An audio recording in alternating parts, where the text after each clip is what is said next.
I'm Britney. And we are Audio Shelf. I'm the silent patient. Ooh. Brad. It's perfect because we are reviewing The Silent Patient today. Ooh, by Alex Michaelides. Mm-hmm. We are doing the audiobook, and the audiobook was narrated by Louise Brealey and Jack Hawkins. And it was 8 hours and 43 minutes long. Which is not a long time for a suspenseful book. Yes. Speaking of suspenseful, yes, that leads us to the genre. It is categorized as a suspense thriller. But mostly suspense. Yes. So this book was very interesting to listen to. Basically, we have our main character, Theo, who is a psychotherapist, as he says. Multiple times. It is British, so it does have psychotherapist instead of just therapist. Just regular therapist. And he has a patient named Alicia, who is a silent patient. She has not talked in 7 to 10 years, I believe. And that is because she killed her husband, Gabriel. Yeah. So she is now in a psych ward or mental hospital, and they're trying to get her to talk. Yes. Where are the words? Not in her mouth. So Theo is basically seeing her every day and trying to coerce her to speak. Yes. And also he kind of has like this weird hidden agenda. Yeah. Like it seems very weird how he wants to interact with her. Like he seems kind of like a fan of hers because she was a famous artist along with Gabriel, who was a famous photographer. Yes. So when his death happened, it was like big news. And that's basically where we pick up in the book. Yeah. So I really enjoyed this book. I like what you said, very much suspenseful. I wasn't thrilled. I wasn't on this roller coaster of emotion.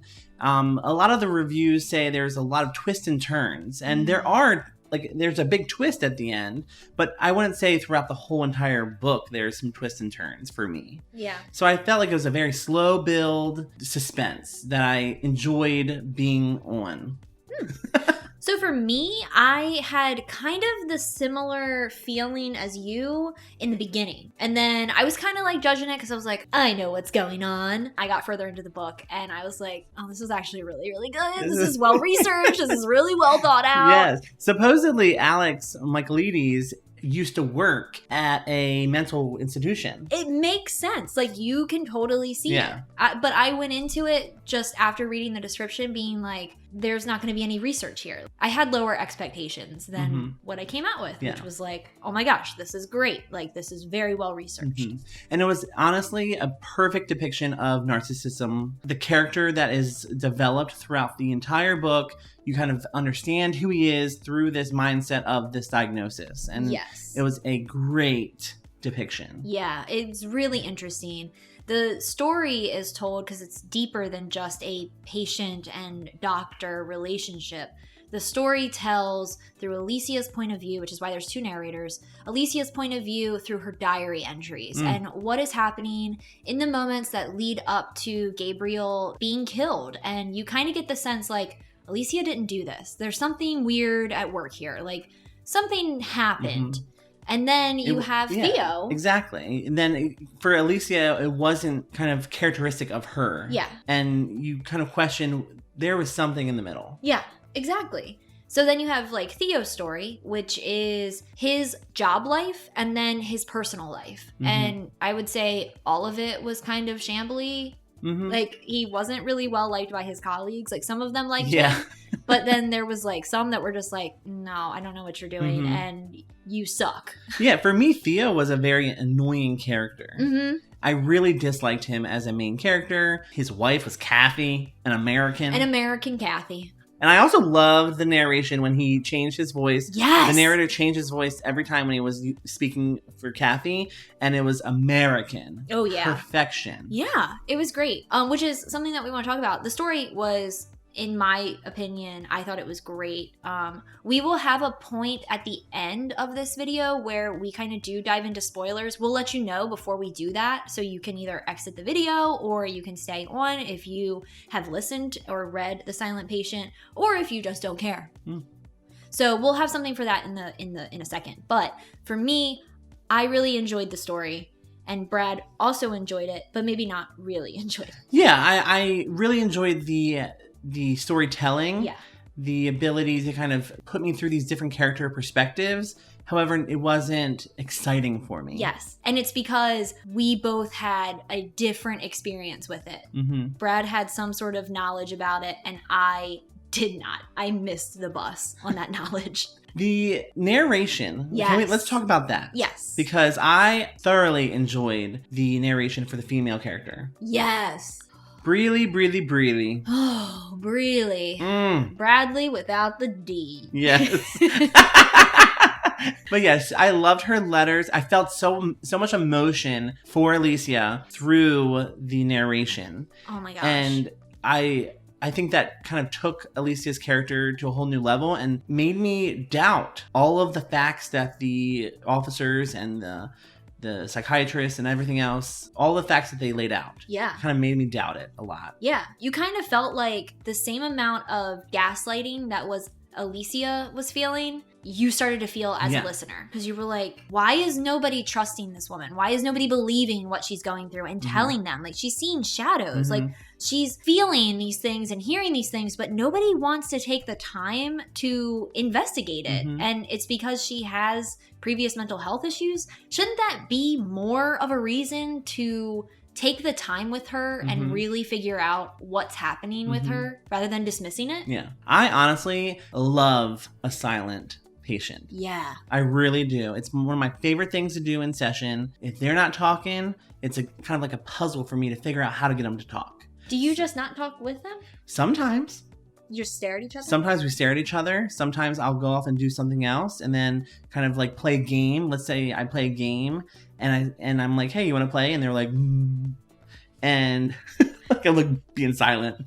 And it's not very silent if they're like, But I'm saying, do you want to play a game? And then I start playing the game, hoping that they join in. Ooh, do they usually join in? Sometimes. Unless they're 14 and then they hate everything. Exactly. Yep. Then they tip over the game and everything. Ooh, Teresa. Yes.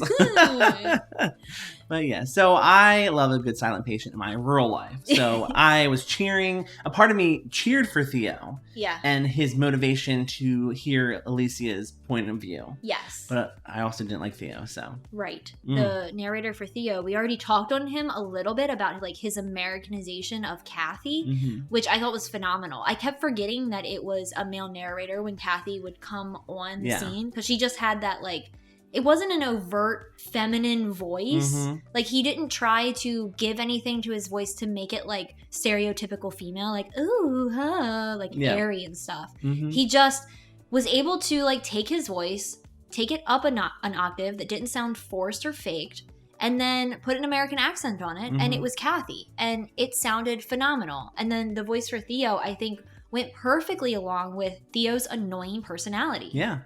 It really fit perfectly. These were two narrators that I felt, while they might not have been like in the same booth recording because one's in diary entries and one is like actually like living in the moment. Yes, but they had a good chemistry. I still feel like they had a great chemistry with each other. I wanted Theo and Alicia to like be together. Ooh. Which I don't even understand like if that was a point. Like I don't think it was. All right. You know what I don't know? What? Greek mythology. Because this book was based off of a Greek mythology story, which I can't even remember the name because I can't pronounce people's names. Something with an A? Yeah, they mention it in the book. Yeah, they do. But I don't know. But it's based off of that story in a way, but it's more modernized, and that's a really awesome point to make about Alex Michaelides is he can take a passion of his, which was Greek mythology, and turn it into a story that happens every day. Yeah. And the readers not even realize. Yeah. But tell you in the story, it's based off of this story. Yeah. And so it makes me want to kind of relearn that mythology. I also did like the little shout outs to Freud and the other theorists. I enjoyed that too because I'm a nerd. Who's your favorite therapist? I was actually just talking about this today. Oh, that's great. So Albert Bandura, he invented the Bobo doll. That's the one that you punch, right? Yeah. Ooh, so he's like the inventor of rage rooms.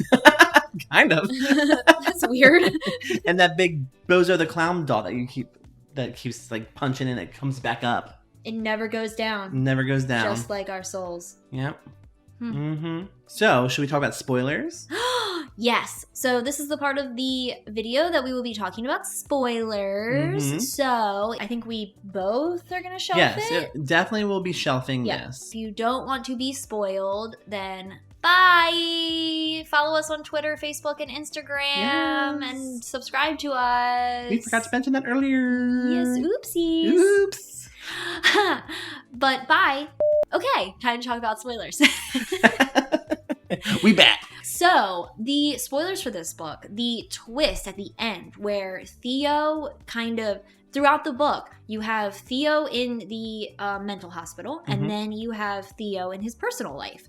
And so that story, that flow of like, Theo is here at work and now he is going home to Kathy and they are doing things, going out to dinner and doing all that stuff, I completely thought was the same present day happening. So when it looped back around with Alicia's diary entries, which were in the past, I did not realize that Theo was going back in a circle and was the shadow figure of Alicia's like nightmares for that week or so. That scene was so intense. It was so well done. I had to go back and listen to it again because I thought I missed a lot of it. Yes. And I was like, wait, I gotta go back and listen. Oh my God. And it was so well done. The fact that they were like tied up back to back. Oh my God. And Theo was like, you're gonna have to kill her or him. And it was just like one of those Sophie choice moments. And she realized that Gabriel didn't love her. And then Gabriel was like, yes, shoot her. Or kill her or whatever. And she was just like,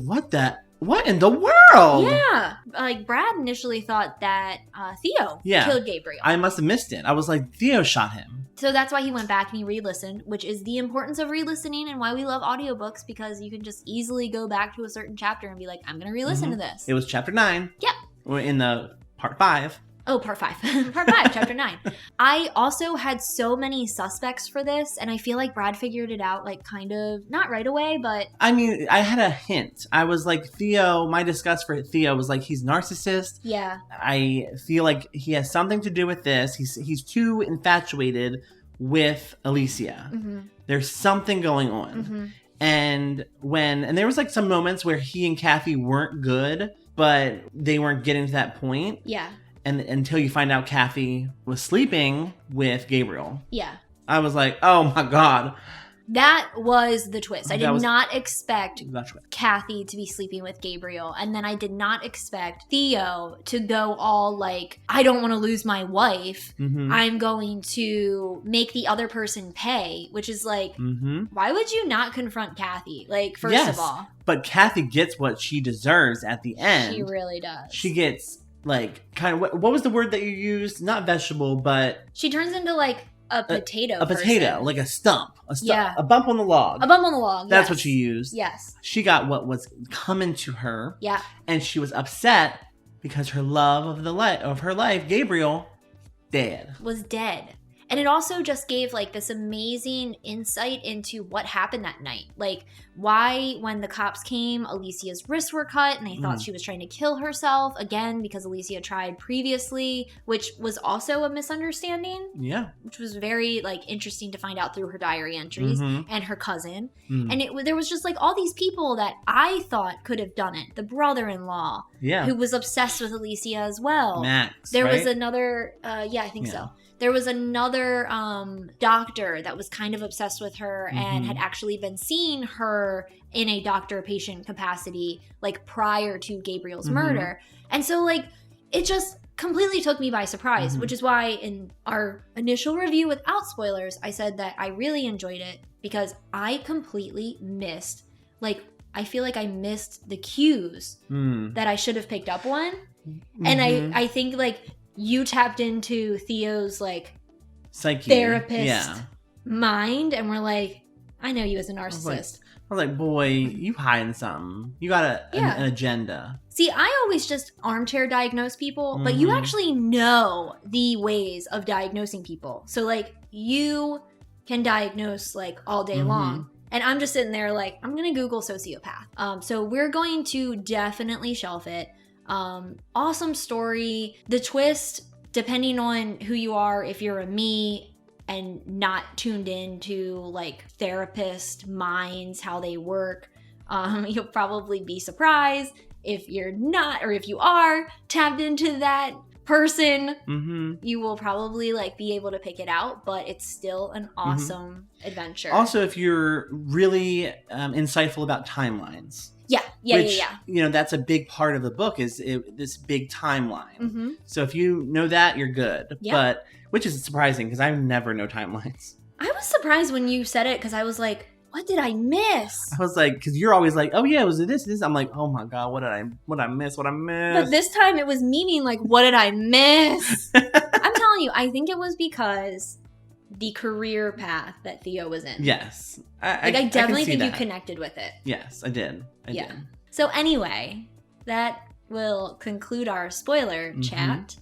If you want to pick up The Silent Patient, please do. It's one of the hot books. Yeah, it was one of the most read, most reviewed books of 2019. Yeah, so definitely go pick it up. We actually have an Audible link like down below that I can add in there so you can get your 30-day free trial and sign up. And also Libro FM. Libro, that one, right? That one. Yeah. Libro. No, this one. Libro. Left. Your left hand. But that's for me, but this is for them. Oh, that's true. Mm-hmm. You're so smart.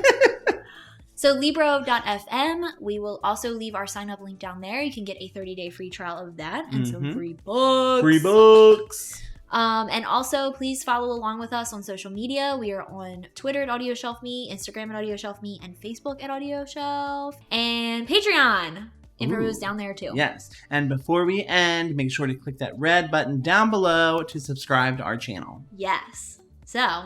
Until next time, bye. Oh, now you're the silent patient?